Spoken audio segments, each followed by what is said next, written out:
Hollywood and the four corners of the world. You asked for it. Starring Rich Little.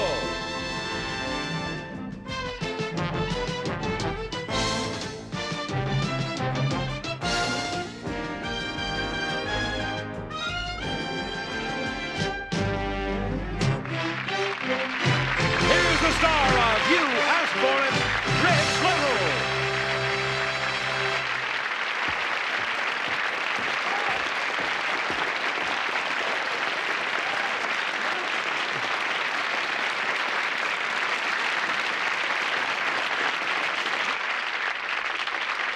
Thank you, and welcome to the only show on television that takes you around the world in 30 minutes just because you asked for it. Tonight, riding Yugoslavia's wildest river, 2,000 years of skulls, skeletons, and medical mysteries.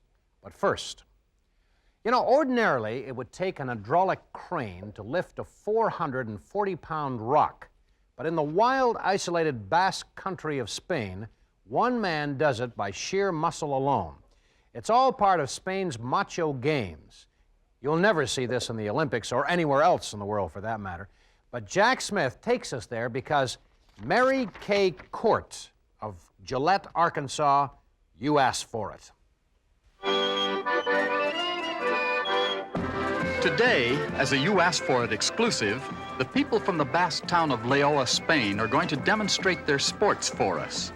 Before they begin, they insist on dancing us a welcome, much as if we were a neighboring town coming to compete with them.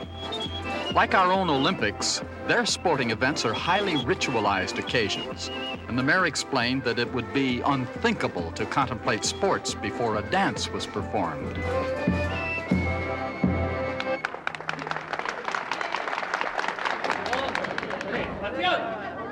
The opening event is always a tug of war. The judge gives the signal and everyone starts tugging away. It's no easy task to pull your opponents over a line, especially if they're as big as you are and they have the same goal in mind. Because the two sides are usually pretty evenly matched, the tugging often stalemates and it can continue for an hour or more. And finally, the marker is moved far enough for the judge to declare a winner.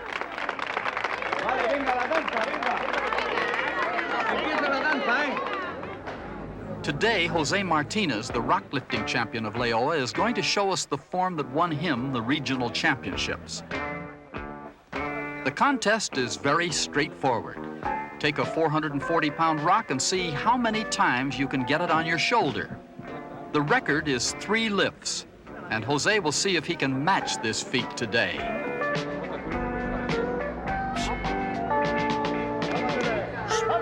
He's got a good grip. And there's the first lift. Basques have traditionally been great builders, and after centuries of lifting rocks, they developed a sport out of it. There goes the second. Bravo!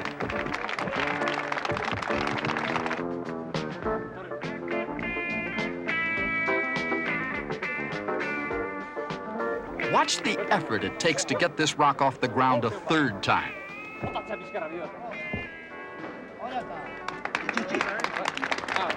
And there you have it, an amazing show of strength and determination.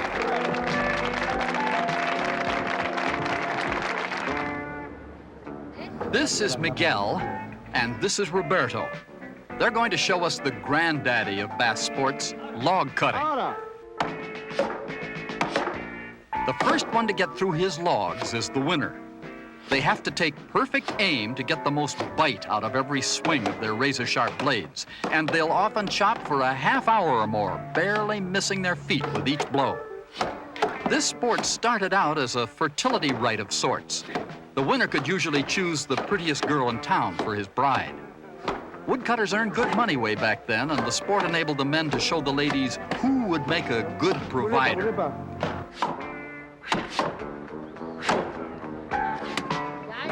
Well, at last, the final log is cut through, and Miguel is the winner.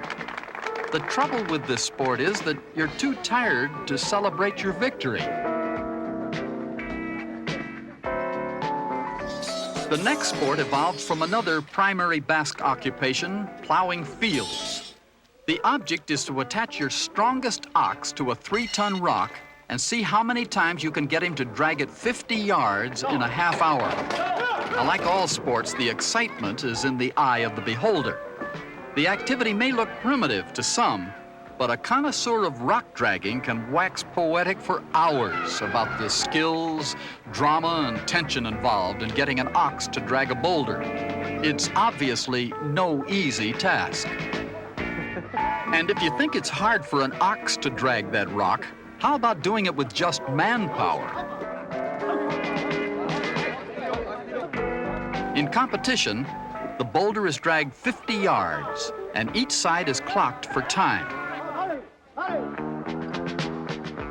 While the men rest up for a moment, the Basque rams are brought in for a head-to-head confrontation. The rams come from different herds, and this is their way of establishing territorial rights. They literally do not want another male butting in on their turf. It can take as many as 15 collisions before one or the other butts some sense into his rival. And eventually, one backs off just enough for a winner to be declared. Thank you, townspeople of Leoa, for sharing your sports with us. And thank you, Elsa B. Marin, because you asked for it.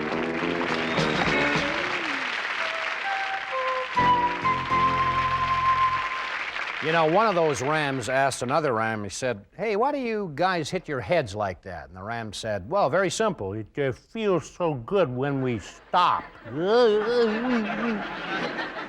But, coming up next, riding Yugoslavia's wildest river. We'll be back. But...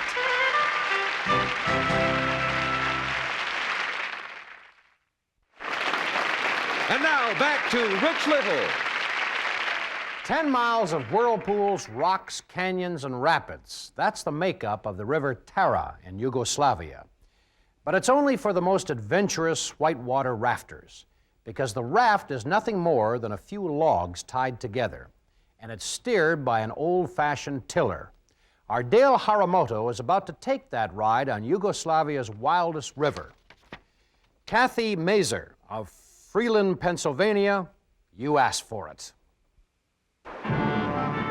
Rich, if you think whitewater rafting on the Snake River is great, try it Yugoslavian style on the River Tara, which runs through some of the most spectacular gorges in Europe. Adem Pendek, our guide, is a professional rafter. He builds his rafts in the traditional way, cutting timber from the forests beside the river. Each raft takes 12 to 13 logs. They're as long as 66 feet, as wide as 16 feet, and can carry up to 25 passengers. For this trip, we'll have the raft all to ourselves because it's exclusively for You Asked For It. Adem and his assistant will manage the fore and aft doors that act like rudders. But I can't help wondering how they can possibly maneuver such a huge raft through whitewater rapids. At first, the trip is smooth, and the scenery is beautiful. Thousands of logs used to float down the Tara to lumber mills, but that was before the era of railroads and trucks. Now we're starting to hit the rapids. We're passing through one of the most dangerous stretches of the river right now. It's nearly 10 miles of this churning white water, and it's a challenge just to stay alive.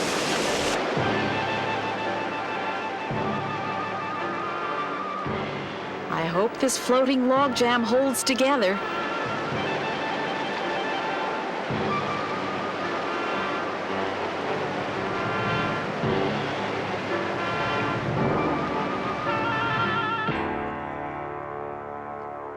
When we went through that last set of rapids back there, the whole raft started to break apart. And there were times when I wasn't sure we'd make it in one piece either. But now that I've got my feet back on the ground, Larry Mazer, I'm glad you asked for it.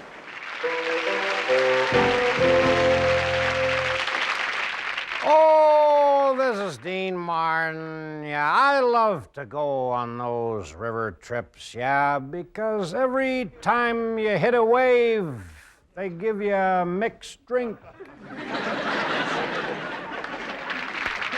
Well, now here's Jack Smith with another gem from the past. Oh, Jack. Thank you, my friend. Back in 1954, we advertised for a man to risk his neck. No previous experience necessary. All he had to do was ride a motorcycle on a dangerous stunt called the Highway of Death. Well, it seems that the star of the Richard Moulton Motorcycle Acrobats was almost killed doing this feat, and a replacement was needed. There were no takers, and when you see this, I think you'll understand why. Wanted, young man, expert acrobatic motorcyclist, must pass rigid physical examination. Do not apply unless willing to take a chance. Now that want ad describes the requirements of a position now open with the Richard Moulton troupe of German motorcycle acrobats. I believe everyone would be interested in examining a stunt that may never again be performed, unless, of course, someone watching it can qualify for the daring role. The eldest member of the troupe, who had retired from active participation even before these films were made, operated the winch, a very responsible job, as you'll see later. But it was Robert who rode the cycle up. You wonder what goes through the minds of men who are about to risk their lives this way.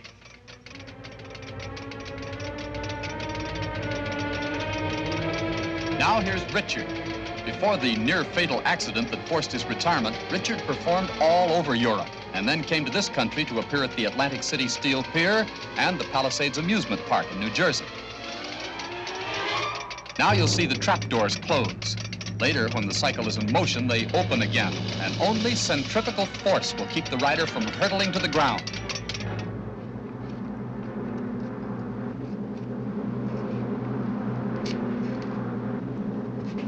The cage is 15 feet in diameter, but the actual track the cycle travels on is only 5 feet wide.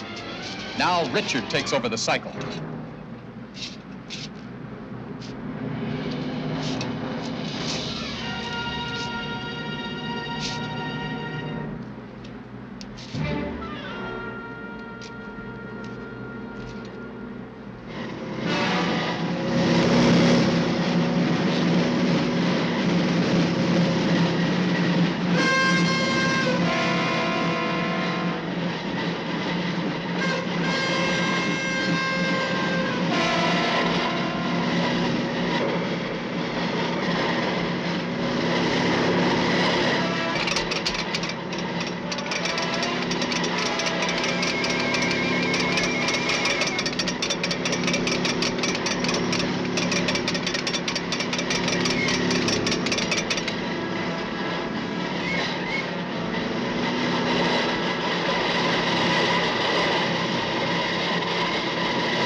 The Highway of Death, one of the most dangerous feats ever presented on You Asked For It.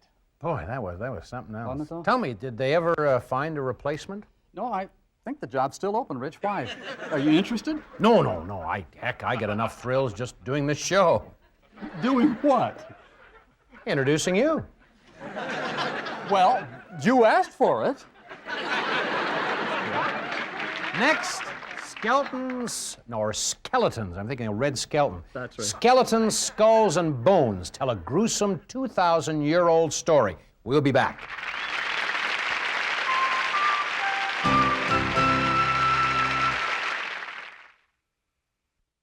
Now back to Rich Little. This show will take you anywhere you want to go. We'll take you up in a balloon or down to the bottom of the sea. You'll walk the sides of skyscrapers or go down into buried Egyptian tombs. We'll go anywhere to bring you the things you want to see. Just write to us. The address is You Asked For It, P.O. Box 1980, Hollywood, California, 90028. Skulls, bones, and skeletons are only a part of the gruesome and interesting exhibits at the Mutter Museum in Philadelphia. More than 2,000 years of medical oddities and marvels are displayed at the College of Physicians. Our Leah Erickson takes some of the skeletons out of the closet because Maurice Green of Indianapolis, Indiana, you asked for it. In 1787, prominent Philadelphia doctors founded a college or society of physicians devoted to the advancement of medical knowledge. It houses one of the world's finest medical libraries and stunning meeting halls for scholarly gatherings. But tucked away in the back is the incredible Medical Museum. You're looking at an exhibit of 139 skulls from 22 countries around the world. It was donated to the Mutter Museum by a Viennese doctor in 1874. The museum houses all sorts of unusual specimens, such as a woman whose body after death turned into a fatty wax like soap, a skeleton of a 3.5-foot dwarf, and a small skeleton with 2 bodies and 1 head. One of the most striking exhibits here is on bloodletting, something that used to be done to treat disease. It dates back to prehistoric times when men and women would pierce their skin with thorns or sharp instruments. In the 5th century BC, the procedure of wet cupping began. The skin was broken and the blood collected in cups. Dry cupping, a variation of this, is still practiced today in many parts of Europe. Headaches must have been a major problem even in the 7th century BC, because this Assyrian medical tablet contains numerous prescriptions for headaches. Interestingly enough, the essential item in most prescriptions was well-aged wine. This is an early 19th century portable birthing stool or chair, commonly used in many cultures until it became more convenient for physicians to deliver babies with women lying on their backs. When physicians realized how much they could learn about a sick body by listening to the lungs and heart, they decided to improve upon their ability to hear. In 1816, the French doctor Laennec made a cylinder of wood, which allowed him to hear the organs better. Later, physicians shortened and thinned the stem, making it small enough to even carry in their top hats. The stethoscope developed in 1855 was flexible and made to fit both ears. Surprisingly enough, that design is still in use today.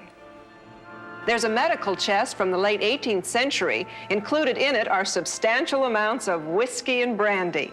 And if you want to see how an early 20th century doctor's office looked, it's at the Mutter Museum.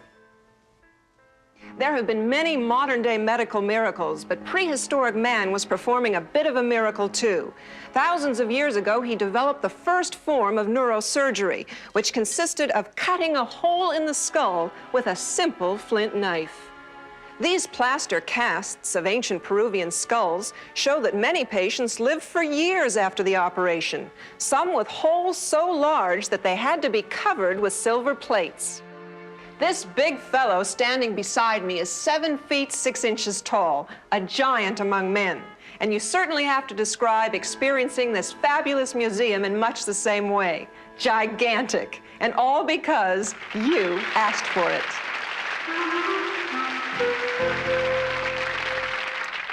Boy, I'll tell you, the old days of medicine, well, they were really shocking and painful, weren't they? We've come a long way since then. Now the most painful and shocking thing is getting the bill. Rich will be back in a minute with more of You Asked For It. And now back to Rich Little. Well, that's all for today. See you next time on... Good night, everybody.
This is John Harlan speaking. You Asked For It is a Sandy Frank production.